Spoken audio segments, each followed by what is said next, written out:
Bava Kamma Daf Pebet Amud Aleph. Discipline and pleasure. Shiyu Korain Sheni וחמישי. So often it happens that we procrastinate, we put off things that we don't enjoy doing. We even know that it's beneficial for us, it's good to do. It might be something like working out.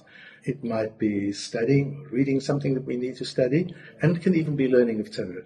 That if we're not finding pleasure in it, if it's not joyous for us, we tend to procrastinate, we tend to put it off. And we tend to then want to wait until it becomes pleasurable, until there is some reason to try and do it because we're enjoying it. But that's not always the best way to go about it. Sometimes instituting a disciplined routine in itself generates the joy and the pleasure afterwards. And again, think of an exercise routine or running, and the same applies by learning. Let's see where we learn all this from. It actually comes from this week's Parsha, where our Gemara expands on it somewhat. The story, as you know, after Yetziat Mitzrayim, they cross the Red Sea, they sing the Shirah, and then 3 days go by and they're without water. Vayilonu ha'am al Moshe le'emor ma nishteh, and the nation gets into an attitude of complaint and whining. And they say to Moshe, what are we going to drink? Vayitzak el Hashem, and Moshe calls out to Hashem, Vayorehu Hashem eitz. And that's an interesting word, Vayorehu Hashem eitz, often translated as Hashem showed him a piece of wood, a branch. But Vayorehu, as the Ramban points out, doesn't mean show. It's not Vayarehu, it's Vayorehu from the word moreh. It means he taught him something. What is the lesson here? There's something very fundamental about this piece of Chumash that teaches us a very, very important principle. And hopefully we'll have a chance to go into it in a lot greater depth this Shabbat at the Medrash at 8 o'clock at KBA. But meanwhile, we'll deal with it as it appears in our Gemara. Vayashlech el hamayim. Moshe then throws this piece of wood into the water. Vayimteku hamayim. The water becomes sweet. Sham sam lo chokum mishpat v'sham nisau. So at this bitter water, this well of bitter water, this reservoir of bitter water, the water converts into sweet, drinkable water because of this piece of wood which Moshe threw into the water. And then the Torah tells us, Sham sam lo chokum mishpat v'sham li. So there Hashem taught them certain laws of the Torah. Among them we're told by Chazal were the laws of Mishpatim, the laws that we're learning, Bava Kamma, and the law of Para Aduma, are some of the laws that Hashem taught them at that particular time. This word Vayorei, what does it really teach? So our Gemara tells us about 10 takanot that Ezra introduced, 10 laws that Ezra introduced into society. One of them was Kriyat Torah on Mondays and Thursdays. So as we do till this day, every Monday and Thursday we read the Torah in Shul. And that's instituted all the way back from the time of Ezra. Says the Gemara, Ezra Tiken. It's even older than Ezra. This wasn't instituted by Ezra. This has been instituted long before the time of Ezra. Our very pasuk that we're learning in this week's parasha. They went 3 days and they couldn't find water. And the Gemara then says, Dorshei Rushumot Amru, the people who understood how to explain difficult psukim would explain this as Ein Mayim Ela Torah. When it says they went for 3 days without water, that wasn't talking just about not having water. Clearly, they knew they were going into the desert. Surely they would have taken a certain amount of water with them. This wasn't the problem. This wasn't really about water. And in any event, even if it was about water, why would the Torah then tell us that after that Hashem taught them specific laws? What is the teaching of those laws? What is the teaching of Torah got to do with the fact that they were thirsty, and their thirst was ultimately quenched by this bitter water turning sweet? Explains the Gemara, Ein Mayim Ela Torah. The Dorshei Rushmot explain, no, this is talking metaphorically, that the water they lacked was Torah. And we know the Torah is often referred to as water. Shneimar, Hevei kol tzama lechu l'mayim. As we see the pasuk that we have in Yeshayahu, every thirsty person go and drink water. And that's an interesting idea because the Radak, I think, and the psukim in Yeshayahu actually explains that this isn't even just referring specifically to Torah. This is referring at the time after Mashiach, when the non-Jewish wise people will want chokhmah, will want wisdom. The craving of an intellectual for wisdom is like the thirst of an ordinary person for water. When an intellectual has no intellectual input, has no input of wisdom, he or she feels an enormous thirst and emptiness and need. The Navi says at that time, the non-Jewish nations of the world will be craving the wisdom and will be told to go to the Torah and learn the Torah, the wisdom of the Torah. Kivan shalchu shloshet yamim belo Torah, since they went 3 days without Torah, explains the Doshei Rishumot, Nil'u, they ceased from learning Torah. They didn't go any further. Amdu Levim shebenehem. At that time, the prophets among them, Moshe himself and his Beis Din, got up, v'tiknu lahem shiukorim b'Shabbat. So they decided thereon, this will never happen again. The Jewish people will never go for 3 days without Torah. And therefore you'll read the Torah on Shabbat. Be'echad v'Shabbat mafsikin, you'll stop reading on Sunday, you won't have Kriyat Torah. V'korin b'Sheni, and you'll read on Monday. U'mafsikin shlishi u'revi'ah, you won't read on Tuesday and Wednesday. V'korin b'Chamishi, and then you'll read again on Thursday. U'mafsikin erev Shabbos, you won't read on Friday.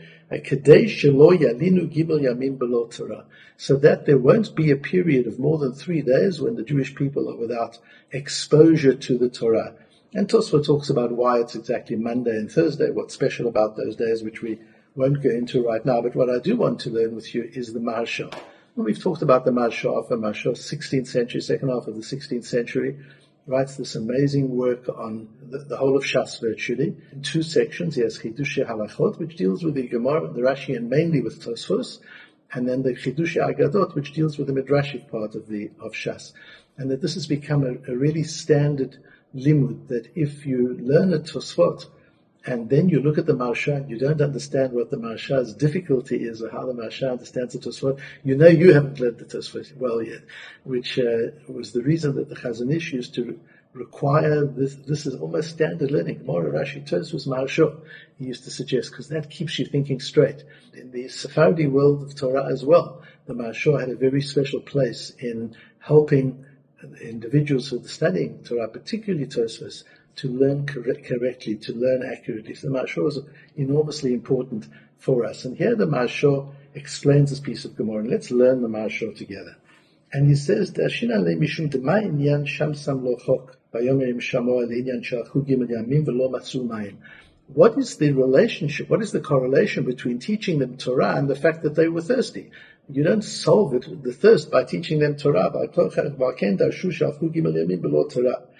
And that's why the Gemara understands, the Doshei Rishumim understand that what it's really telling us is they experience that thirst that an intellectual experiences for wisdom when he's gone for a period of time without learning. And you might say, well, so learn. What's stopping them from learning? They don't have to have Kriyat Torah. Why didn't they just stop learning? The fact that they went for 3 days without Torah made Bitul Torah habitual. One can get into a good habit and one can get into a bad habit. One can get into a habit of doing things and one can get into a habit of not doing things. To go 3 days without learning Torah habituates Bitul Torah. It habituates the absence of learning.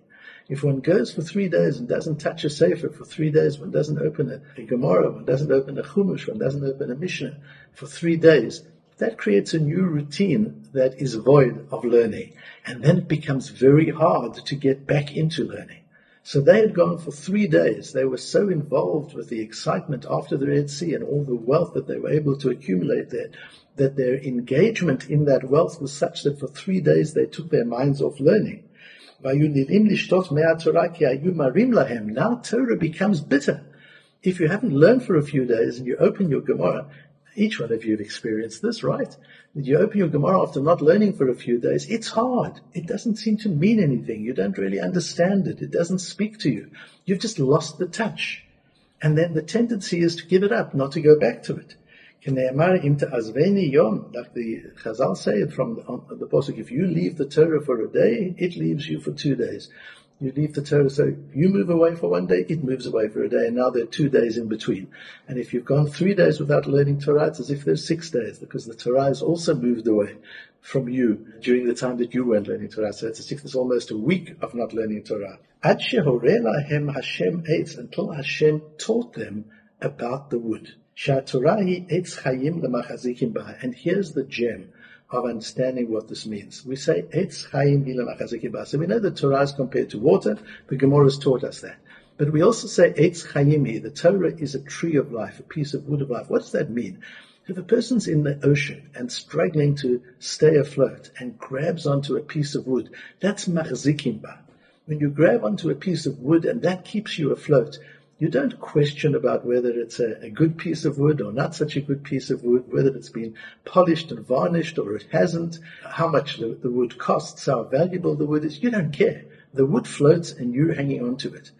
That's Eitz Chaim Machazikim Ba. When you're sinking, when you haven't been engaged in Torah, grab hold of it like a drowning person would grab hold of a branch in the ocean. Just grab hold of it, get hold of it, and use it to float. It doesn't matter if it's comfortable or not. It doesn't matter that it's not a beautiful, comfortable yacht that's been provided for you. It's just a piece of wood, but it can keep you alive. It can stop you from drowning. We know that chazaka happens with 3 times. We always say chazaka is when something happens 3 times.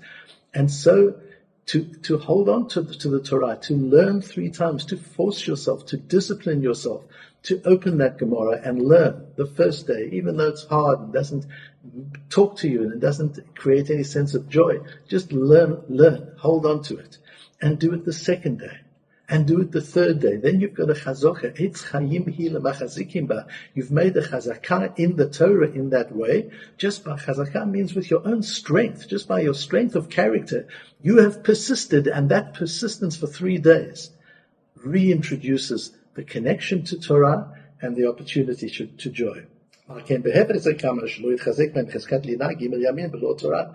the same way as 3 days of grabbing onto Torah and disciplining ourselves to learn Torah, even if it isn't enjoyable at that time, that creates the chazakah, that creates the connection. So 3 days without Torah breaks the connection. And that's why they instituted at that time that there shouldn't be more than 3 days during which the Jewish people are not engaged in Torah. And that's something to bear in mind, certainly in our learning, but in many things that we have to do during our lives, almost every day of our lives, things that sometimes are enjoyable and sometimes aren't enjoyable. And there are things that are completely voluntary. If they're not enjoyable, don't do them. If they are enjoyable, do them. That's fine. There's some things you can't do even if they are enjoyable. They're asur, you're not allowed to do them. And there's some things that you've got to do whether or not they're enjoyable. And the idea is not that they remain not enjoyable, but through disciplining oneself into doing them consistently, at least for 3 days, joy begins to seep back into the activity. And again, whether it's in general activities, such as exercise routines or any other discipline that we have to take upon ourselves, just do it regularly for 3 days. It's a matter of diet, of what we eat and what we don't eat, how we act and how we don't. Not talking lashon hara. There can be all manner of things that we want to become part of our lives in a way that is joyous and meaningful to us. But sometimes it has to start with a disciplined routine that has no joy and meaning. It's just a disciplined routine. Eitz chayim hi lemachazikim ba. Grab hold of it, because that's the gateway to developing a pleasurable engagement with it later on. If learning has become a bind, just take upon oneself to make sure to learn in 3 days in succession, to learn as much as one is able to, so that the connection can be re-established and the flow of joy between the Torah and one's own soul is reconnected.